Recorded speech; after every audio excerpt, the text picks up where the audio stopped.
Hello ಆತ್ಮೀಯ ವೀಕ್ಷಕರೇ, ಜಕಾರ್ ಅಕಾಡೆಮಿಗೆ ನಿಮಗೆ ಮತ್ತೊಮ್ಮೆ ಸ್ವಾಗತ. ಸೊ ಇವತ್ತಿನ ವಿಡಿಯೋದಲ್ಲಿ ಒಂದಿಷ್ಟು ಲೈಟ್ ಕಡಿಮೆ ಇದೆ, ನನ್ನ ಸೆಟಪ್ ಎಲ್ಲ ಬೇರೆ ಕಡೆ ಇದೆ. ಸೊ ಇನ್ ಎಮರ್ಜೆನ್ಸಿ ಈ ಒಂದು ವಿಡಿಯೋನ ಮಾಡ್ತಾ ಇದ್ದೀನಿ. ಸ್ವಲ್ಪ ಡಿಲೇ ಆಗಿದೆ, ಆದರೂ ಕೂಡ ಇರಲಿ. ನಮಗೆಲ್ಲರಿಗೂ 85+ ವೋಟರ್ಸ್ಗೆ ಮನೆ ಮನೆಗೆ ಹೋಗಿ ಅಂಚೆ ಮತಪತ್ರವನ್ನು ತೆಗೆದುಕೊಳ್ಳುವಂತಹ ಕರ್ತವ್ಯನೂ ಕೂಡ ಈಗಾಗಲೇ ಹಲವಾರು ಜನರಿಗೆ ಬಂದಿದೆ. ಹಲವಾರು ಜನ ಕಾರ್ಯನಿರತರಾಗಿದ್ದಾರೆ.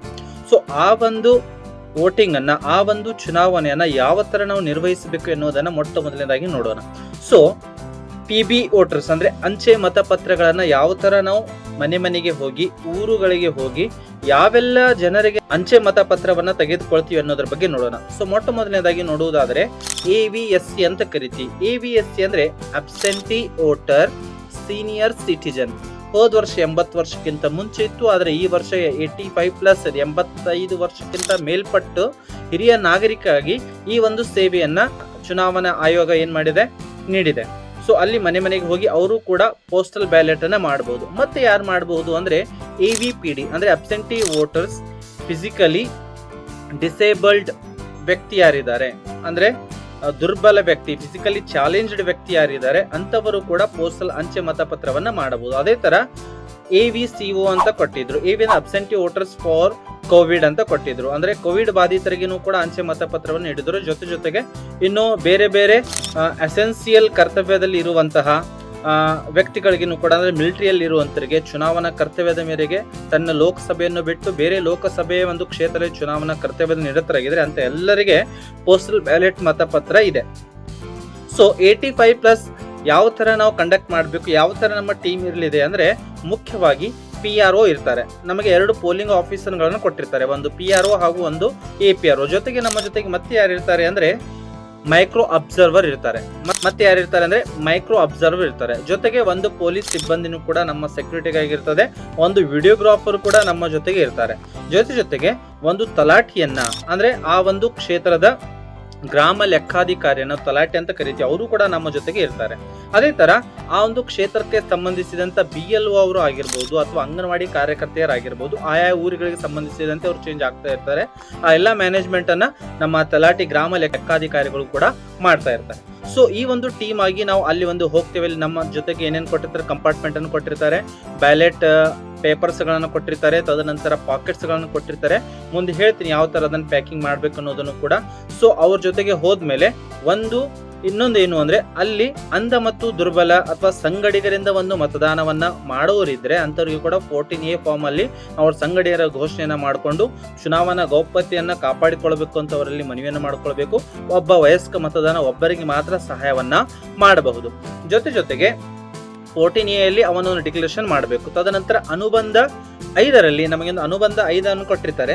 ಸೊ ಅದರಲ್ಲಿ ಒಂದು ಲಿಸ್ಟ್ ಅನ್ನು ಕೊಟ್ಟಿರ್ತಾರೆ, ಯಾವ ಊರಲ್ಲಿ ಯಾವ ವೋಟರ್ಸ್ ಇದ್ದಾರೆ, 85+ ಯಾರಿದ್ದಾರೆ, ತದನಂತರ ಫಿಸಿಕಲಿ ಚಾಲೆಂಜ್ಡ್ ಯಾರಿದ್ದಾರೆ, ತದನಂತರ ಕೋವಿಡ್ ಬಾಧಿತರು ಯಾರಾದರೂ ಇದ್ರೆ ಅವೆಲ್ಲನೂ ಕೂಡ ಫ್ರೀಯಾಗಿ ನಮಗೆ ತಹಸೀಲ್ದಾರ್ ಆಫೀಸ್ಗಳ ಕಡೆಯಿಂದ ನಮಗೆ ಒಂದು ಲಿಸ್ಟ್ ಅನ್ನು ಕೊಟ್ಟಿರ್ತಾರೆ. ಆ ಲಿಸ್ಟ್ ಪ್ರಕಾರ ಹೋಗ್ಬೇಕಾಗ್ತದೆ. ನಮ್ಮ ಹತ್ರ ಅನುಬಂಧ 5 ಇರ್ತದೆ. ಅದರಲ್ಲಿ ಏನಿರ್ತದೆ, ಮತದಾರನ ಹೆಸರನ್ನು ನಾವು ಬರಿಬೇಕಾಗ್ತದೆ, ಮತದಾನ ಎಪಿಕ್ ನಂಬರ್ ಅನ್ನು ಬರಿಬೇಕಾಗ್ತದೆ, ಗುರುತಿನ ಚೀಟಿ ಯಾವ್ದು ಕೊಟ್ಟಿದ್ದಾರೆ, ಪಾರ್ಟ್ ನಂಬರ್, ಸೀರಿಯಲ್ ನಂಬರ್ ಹಾಗೂ ಆ ಒಂದು ಮತದಾರನ ಹೆಬ್ಬಟ್ಟಿನ ಗುರುತು ಅಥವಾ ಸಹಿಯನ್ನ ಪಡೆದುಕೊಳ್ಬೇಕಾಗ್ತದೆ. ಸೊ ಈ ತರನಾಗಿರ್ತಕ್ಕಂಥ ಪ್ರೊಸೀಜರ್ನ ಫಾಲೋ ಮಾಡಬೇಕಾಗ್ತದೆ. ಸೊ ಅಲ್ಲಿ ಹೋದ ಮೇಲೆ ಅಲ್ಲಿ ನಮ್ಮ ಚುನಾವಣಾ ಸಿಬ್ಬಂದಿಗಳು ಏನ್ ಮಾಡ್ಬೇಕು ಅಂದ್ರೆ, ಚುನಾವಣಾ 2 ಪೋಲಿಂಗ್ ಆಫೀಸರ್ಗಳು ಇರ್ತಾರೆ. ಸೊ ಅವರಿಬ್ರು ಜನ ಒಬ್ಬರಿಗೊಬ್ರು ಸಹಯೋಗದಿಂದ ಏನ್ ಮಾಡ್ಬೇಕಂದ್ರೆ, ನಮಗೆ 2 ಪಾಕೆಟ್ ಅನ್ನ ನಾವು ನೋಡಬಹುದು. ಇಲ್ಲಿ ಪಾಕೆಟ್ ಎ ಪಾಕೆಟ್ ಅನ್ನ ಕೊಟ್ಟಿರ್ತಾರೆ.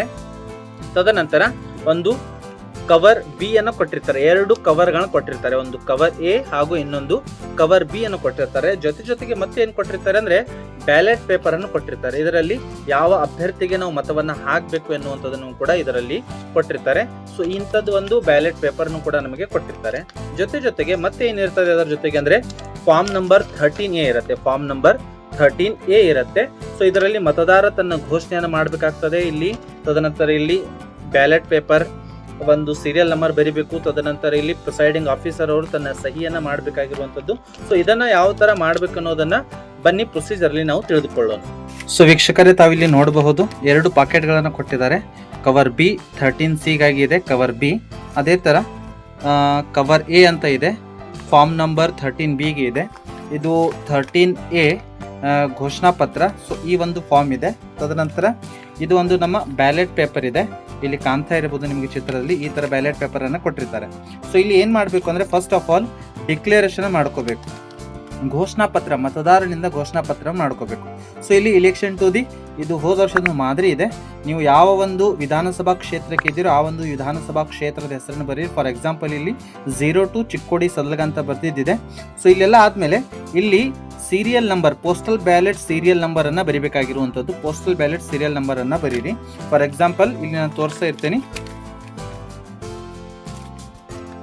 ಇಲ್ಲಿ ಪೋಸ್ಟಲ್ ಬ್ಯಾಲೆಟ್ ಸೀರಿಯಲ್ ನಂಬರ್ ಇದೆ. ಈ ಸೀರಿಯಲ್ ನಂಬರ್ ಅನ್ನ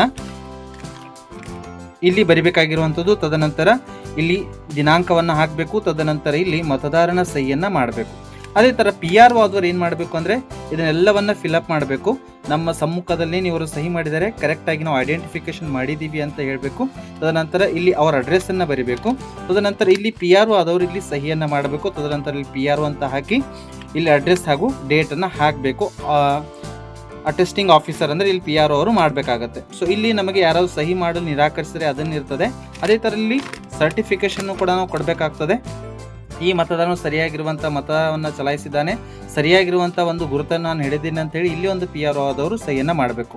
ಸೊ ಈ ಒಂದು ಘೋಷಣಾ ಪತ್ರವನ್ನ ಈ ತರ ಮಡಿಸಬೇಕು. ಮಡಚಿ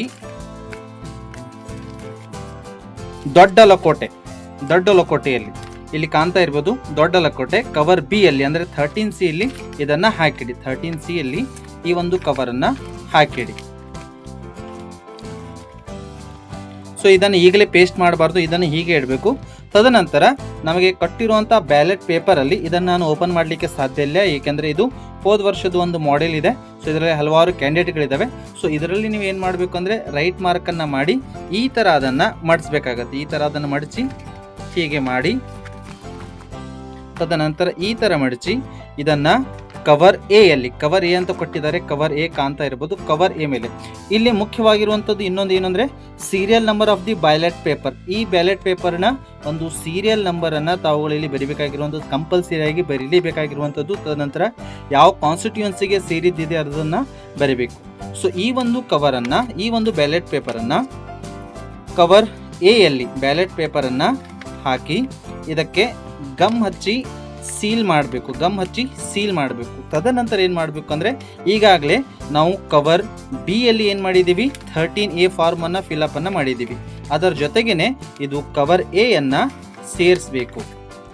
ಕವರ್ ಎ ಅನ್ನ ಸೇರಿಸಿದ ಮೇಲೆ ಇದನ್ನ ಪೇಸ್ಟ್ ಮಾಡಿ ಸೀಲ್ ಮಾಡಬೇಕು. ತದನಂತರ ಇಲ್ಲಿ ನಮಗೆ ಗೊತ್ತಿರುವಂತೆ ಕವರ್ ಬಿ ಅಲ್ಲಿ ಇವೆಲ್ಲವೂ ಕೂಡ ದೊಡ್ಡ ಲಕೋಟೆಯಲ್ಲಿ ಪೇಸ್ಟ್ ಆಗುತ್ತೆ. ತದನಂತರ ಫಾರ್ ಕಾನ್ಸ್ಟಿಟ್ಯೂನ್ಸಿ ಇಲ್ಲಿ ಹೆಸರನ್ನ ಬರಿಬೇಕಾಗುತ್ತೆ. ತದನಂತರ ರಿಟರ್ನಿಂಗ್ ಆಫೀಸರ್ ಆಯಾ ತಹಸೀಲ್ದಾರ್ ಆಫೀಸ್ ಕಾನ್ಸ್ಟಿಟ್ಯೂನ್ಸಿಯನ್ನ ಬರಿಬೇಕಾಗುತ್ತೆ. ತದನಂತರ ಇಲ್ಲಿ ಸಿಗ್ನೇಚರ್ ಅನ್ನ, ಮತದಾರನ ಸಿಗ್ನೇಚರ್ ಅನ್ನ ತೆಗೆದುಕೊಳ್ಬೇಕಾಗುತ್ತೆ. ಸೊ ಈ ತರ ಪ್ಯಾಕ್ ಮಾಡಿ ನಾವು ಇದನ್ನ ಏನ್ ಮಾಡ್ತೀವಿ, ಬ್ಯಾಲೆಟ್ ಬಾಕ್ಸ್ ಅಲ್ಲಿ ಇದನ್ನ ಡ್ರಾಪ್ ಮಾಡ್ತೀವಿ. ಸೊ ಈ ತರನಾಗಿರ್ತಕ್ಕಂಥ ಪ್ರೊಸೀಜರ್ ಬ್ಯಾಲೆಟ್ ಪೇಪರ್ಗೆ ಇರಲಿದೆ.